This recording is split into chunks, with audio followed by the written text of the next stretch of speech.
Hello రుచిమిత్రులారా, welcome to my channel. నాతో నేను ఈరోజు మనం చేసుకోబోయేది చికెన్ మంచూరియన్ నూడిల్స్. ఎలాగో చూసేద్దామా. ముందుగా చికెన్ని కడిగి మసాలాలన్నీ పట్టించి గంట పక్కన పెట్టుకుని ఆ తర్వాత తీసి ఒక్కొక్కటిగా ఆయిల్లో వేసి వేయించుకుందాం.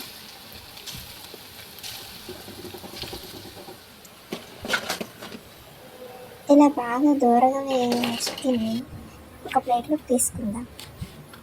ఆ తర్వాత క్యారెట్ని కట్ చేసుకుందాం, అలాగే క్యాప్సికమ్ని కూడా కట్ చేసుకుందాం.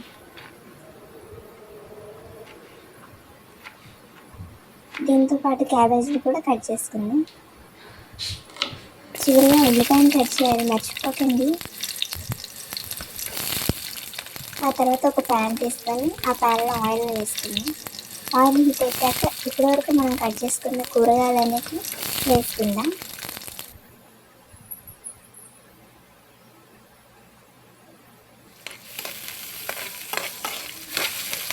అలా కూరగాయలన్నీ వేసుకున్న తర్వాత కలుపుకుంటూ వేగనిద్దాం.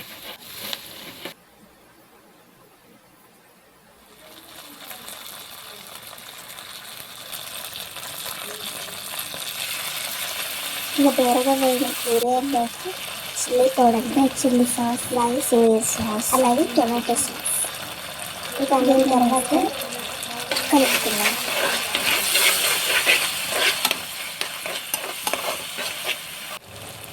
ఇలా బాగా కలిసిన తర్వాత వెనిగర్ని వేయాలి.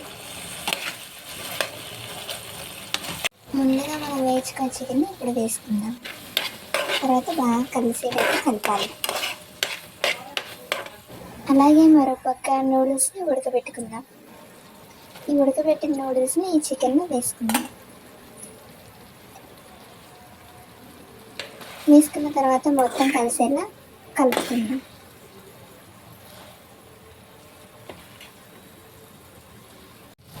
ఇలా మొత్తం కలుపుకుంటే ఈ విధంగా రెడీ అవుతుంది.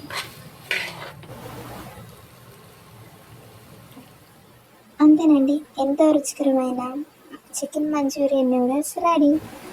ఎంతో రుచికరమైన ఈ చికెన్ మంచూరియన్ నూడిల్స్ని తిని చూద్దామా. ఎంతో జ్యూసీగా, సాఫ్ట్గా, చాలా బాగుందండి. ధన్యవాదాలు రుచి ప్రియులారా. మరో రుచికరమైన వంటలు మళ్ళీ కలుద్దాం.